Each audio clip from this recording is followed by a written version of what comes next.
Hi everyone, good morning. Ann and I are here together because today's a big day. We're doing our drawing for everyone who commented on my gift box video. I'm doing a thank you drawing for a $100 Michaels gift card to thank you that I was able to reach 1,000 subscribers. And I know compared to some really big channels out there, that isn't much. But for me and for my family, that is a big deal. And so thank you so much. I know there are so many channels and so many things you could be doing. Thank you for subscribing and watching and commenting. And so when I made these little gift boxes with the gift cards inside, let me just show you a little quick view of what those were. And I will go ahead and link that video up above. So as part of that video, I told you we would be doing this drawing for 1,000 subscribers. And so that is what we're doing today. And so Ann is going to help me. For everyone that watched that video and commented, I went ahead and put their names in a bowl. And so now Ann is going to help me by drawing the name, and we're going to find out who is our winner of our $100 gift certificate. Okay. Let's see. I don't know. Heather Hunter Hunter Johnson. Heather Hunter Johnson. And Heather, I'm very excited about that. I'm just so thankful for all of you who subscribe and comment and give me encouragement. And I know Heather has been particularly encouraging, so that worked out well. Thank you, Ann. And so I'm going to go ahead and communicate with Heather, and we'll get that card to you. Thank you to everyone who commented and for all of you for subscribing. So besides that, today I have another thing I want to show you. And that is, if you've watched my channel, you've probably seen these boxes up here for quite a while. Well, I want to show you what those are and then share with you what I think is one of the nicest gifts that you could make for a child. And this is something that as a school teacher that we did in my school class, and I'm going to show you how I made that based on these other things. So thank you everyone. And if you are watching this and you haven't subscribed, please do so. But now let's get to what we call story boxes. Okay, so I'd like to show you these story boxes. Now, these were created by a man named Steve Light. So these are Steve Light story boxes. And I've actually communicated with him by email when I was a school teacher and actually asked him questions about his story boxes. And then my class, all of the students in my class created their own story box. So let me show you what a story box is. And his are particularly great quality. This story is called The Girl Who Loved Danger. It's a tale from Africa that I really enjoy. And it always comes with a basically a spread, a full rundown of the story in short, simplified terms. So the story card is in there. And then inside of this particular story box, we have the three main characters. And these are always, I don't know if you can see how these are packaged. They're always packaged so beautifully so that these pieces don't break. And these pieces are resin. And I'm showing you sort of the basic story boxes, and then I'll show you how to create these as a gift for someone or just as a wonderful craft for you and kids to do. And it's a wonderful way to do a book report if you are homeschooling. It's a great way to do that. So there are three main characters in this story. So there are these three little people made out of resin. And then there's this part of it that has the chicken, and the chicken has some feathers. And there's a spare feather there. And that's the chicken. It's just so well done. And then there's also some little bags that have in there a whole bunch of village people. Now, let's see if I can get to where you can see the little village people. They're just so sweet, just so tiny. There are some little stones with some other little people on them. Okay. And then also in this box is the big alligator that swims in the lake. And so you see how he has just creatively created the pieces that go along with the story. So that's one of them. Now, because these are just so amazing, I want to show you inside the other boxes and show you what stories are there. Now, the issue with these is these boxes are no longer being made. These story boxes, you can no longer get. They're now collector's items. And I have all of the story boxes that Steve Light did. And then we have one that is Rapunzel. And I'll show this. This part is the tower. But look at the people in that story. We have Rapunzel in a big high tower. And the tower actually stands up, and then we've got Rapunzel's big long hair in there and the ladder that the person climbs up. Now, the reason I'm showing you this, even though these are no longer being manufactured, is because when you see how others have created these story boxes, it makes it a little bit easier to imagine your own. When I was a school teacher, over time, I would bring out these story boxes. And when the kids saw me bring out a story box, they would get so excited because they loved these. And it's such a great way to tell a story. So this one is called Little 1 Inch. This is a story from China, I believe. And let me just show you some of the pieces in this.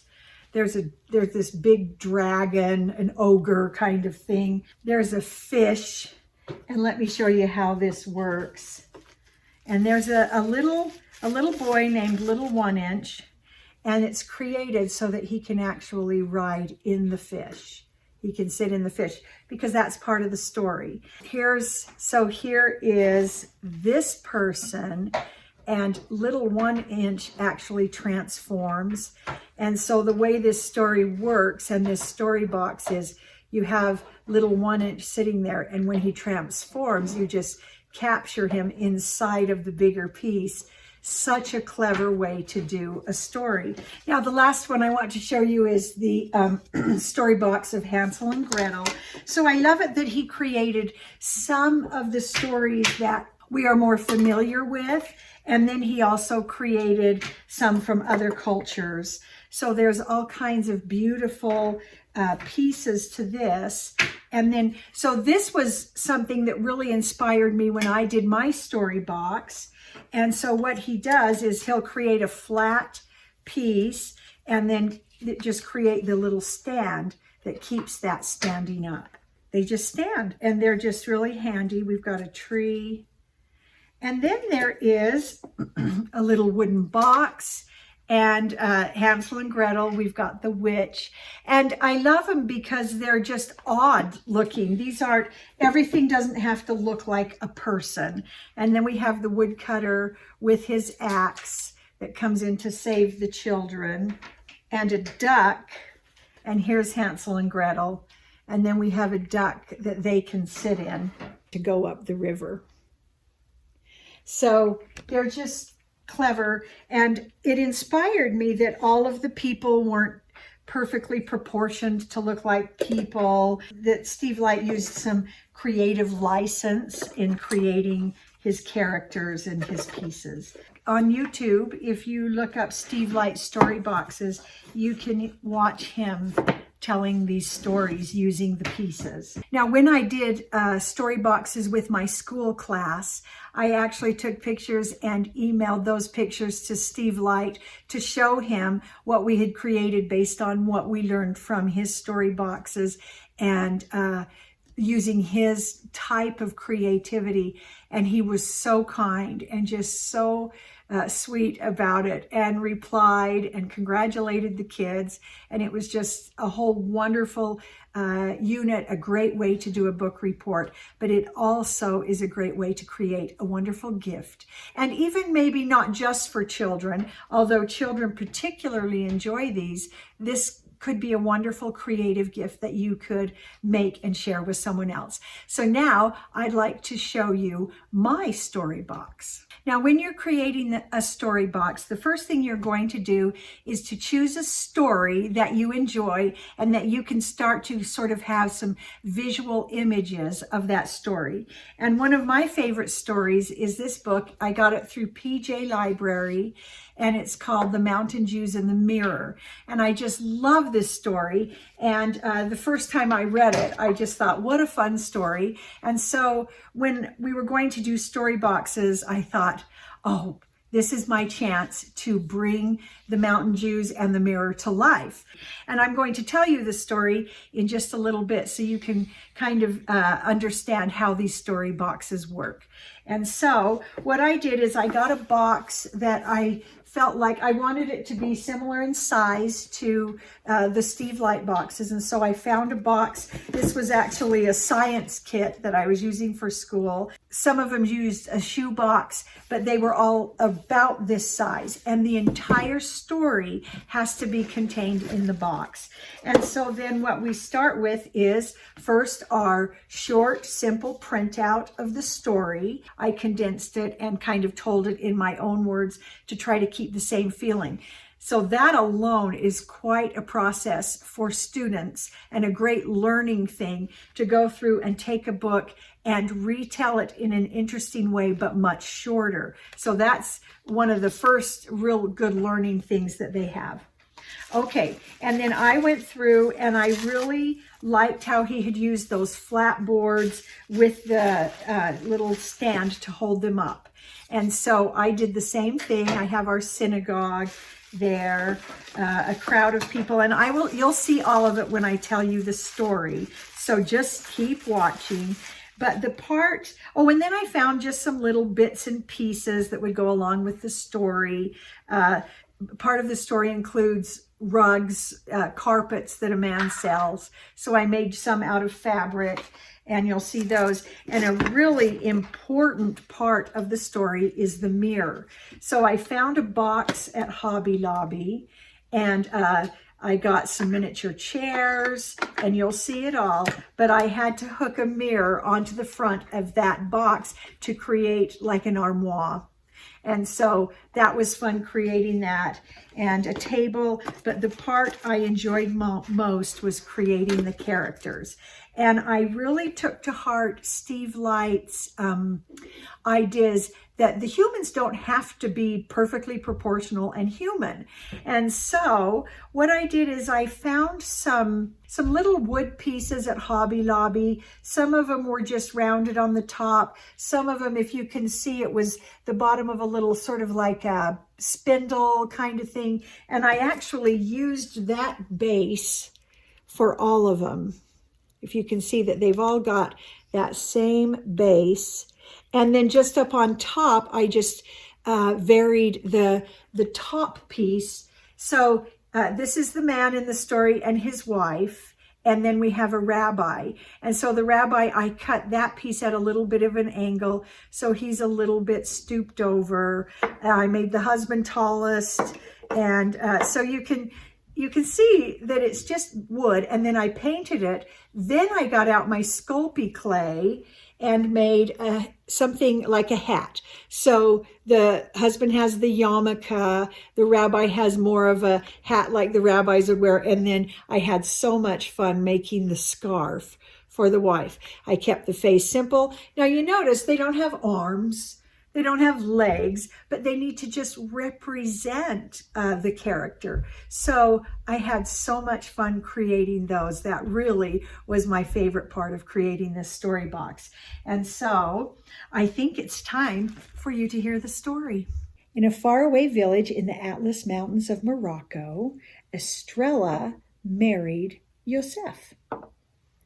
And all the mountain Jews gave them a big party and yelled Mazel Tov, which means good destiny. Yosef made money by raising sheep and selling nuts. But they found that it was not enough to support the two of them, and they began to get worried. How will we feed ourselves? They wondered. One day, some really good news came. Estrella's uncle wrote to her parents and said, "Send the young couple to Casablanca. Yosef may work in my carpet shop, and they can rent a small apartment close by." Estrella and Yosef were so happy. It was an answer to their prayers. But then Estrella said, "How can we leave our village? We know nothing of the big city." "Don't worry," said Yosef, and they started to pack their few belongings. Off they went to Casablanca. In Casablanca, Estrella's uncle and her cousins had started preparing an apartment. They had found a rickety old table. They found a yellow chair and a blue chair, and they knew they didn't match, but they would serve the couple well. They also added some blankets, and they brought in plates and pots and bowls and baskets and all of the things that they thought that the young couple might need. The only thing missing was they did not have a wardrobe for their clothes. When Estrella and Yosef arrived, they were so pleased with the apartment. They had 2 whole rooms just for them. That was more than they had ever had, and there was so much furniture. The floors were smooth and shiny, not like the dirt floors in the village where they had lived, and they had so many fine things. This was the finest place they had ever lived. The next morning, Yosef said goodbye to Estrella and left for his job at the carpet shop. Not long after, Estrella decided to go to the market to buy food. Estrella went to town. She noticed there were so many people, and there were so many women who were also shopping with their baskets. These women are so beautiful, thought Estrella. They are more beautiful than I am. Well, while Estrella was shopping, her cousins had arrived at the apartment with a large wardrobe. It had a beautiful mirror on the front. They lugged it up step by step into the apartment, and it was so heavy. It was made of wood and had a large mirror on the front. It was the finest that they could find, and they placed it opposite the door where it could be seen and admired by anyone who entered the apartment. Estrella returned home after shopping for vegetables. She was still thinking about all of the beautiful, elegant women she'd seen in the market, and she opened her front door. As soon as she came into the apartment, she saw standing there a strange, beautiful woman. "Oh, no," she yelled. "Oh, dear," she cried. "My husband has taken another wife." And she ran down the stairs. "What should I do? What should I do?" When she got down the stairs, a woman said to her, "Go to the rabbi and ask him. He will help." So Estrella did what the woman had told her, and she went to the synagogue to talk to the rabbi. Estrella told him the sad story. "We've just moved here, and suddenly my husband thinks he can take another wife." Her eyes flashed. "I won't put up with this." Her voice dropped to a whisper. "The new wife is more beautiful than I," she said as she wept. The old rabbi stroked the hairs of his beard, trying to make some sense of this strange story. He was a wise man, but not very worldly, and he spent all of his time in the synagogue and kept away from the outside world. Meanwhile, Yosef was working at the carpet shop, and all morning long the city men had been coming in to buy carpets, and they'd smiled at him with pity and said, "Oh, a mountain Jew, I can tell just by looking at you." Yosef was discouraged. He felt very low, and he decided to return home for lunch.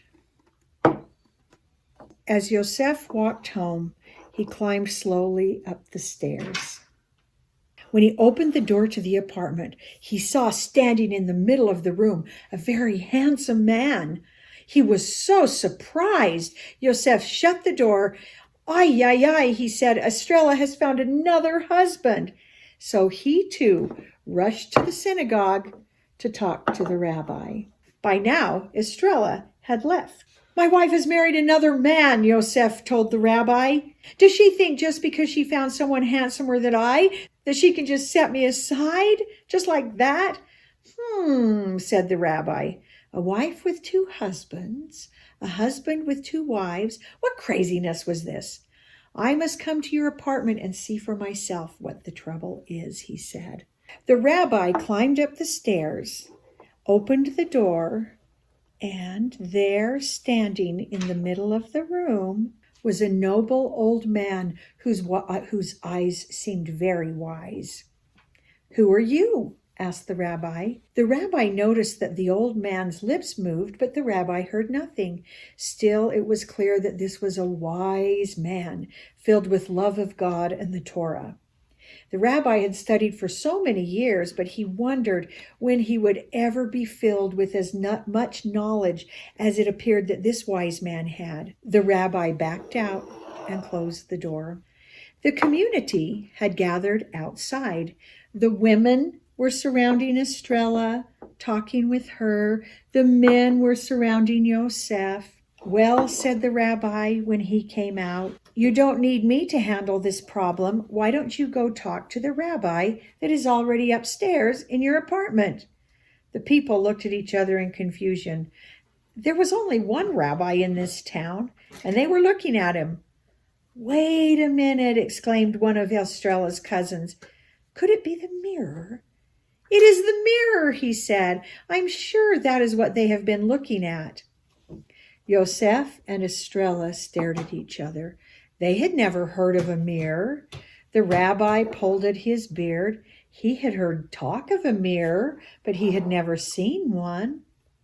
But what about the beautiful woman? Estrella spluttered. It's you, the women told her. It's your own reflection. But who was that tall, handsome man? Yosef demanded. It's you, the men explained. Estrella and Yosef looked at each other in surprise. Dear husband, Estrella said to Yosef, I am beautiful, am I not? Oh, Estrella, Yosef said, you are as beautiful as the stars. And did you not marry a handsome man? Oh, yes, she said, you are a finer sight than rain in the desert. They beamed at each other. Then they walked upstairs to their new home. The rabbi chuckled to himself. Of course, a mirror, he thought for a moment. So that man with the wise eyes and the love of the Torah was me. Indeed, it was. I hope you've enjoyed seeing and listening to my story of the Mountain Jews and Mirror, and I hope you'll take the opportunity to make a story box of your own and have some fun doing that. And a real thank you to all who have subscribed, and a congratulations to Heather Hunter Johnson, who won our $100 gift card. We'll see you next time.